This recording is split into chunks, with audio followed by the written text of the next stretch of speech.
ஆடு நினைதேன்னு ஓனா வருத்தப்பட்டுச்சான். அந்த கதையாக தான் இருக்குது மெண்டல் ஹாஸ்பிட்டலுடைய பதிவெல்லாம் பார்த்தா ட்விட்டரில். ஏண்டா ப்ரொடியூசர் சைட்லேருந்தே கோட் படத்துக்கு 4 கலெக்ஷன் 288 கோடின்னு போட்டாங்க. இதுக்கு மேலே உங்களுக்கு படம் ஓடனா என்ன, ஓடலைனா என்ன, படத்தில் சீட்டில் ஆள் இருந்தால் என்ன, இல்லைன்னா என்ன?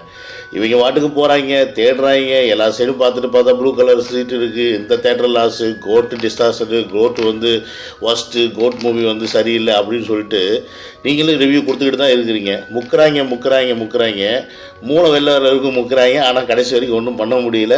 படம் பிளாக் பஸ்டர் ஹிட் ஆகி போயிட்டுருக்கு. 4 நாளில் 288 கோடி. ஒரு கமர்ஷியல் படத்துக்கு இது ஒரு பேன் இண்டியா படம் கிடையாது. ஒரு சிங்கிள் பர்சன், சிங்கிள் ஹீரோ, அவருடைய ஒட்டுமொத்த பெர்ஃபார்மன்ஸ் தான் படமே.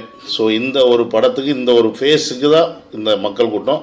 அந்த இழவை புரிஞ்சுக்காமல் ஏன்டா திருப்பி முட்டிக்கிட்டே இருக்கிறீங்க?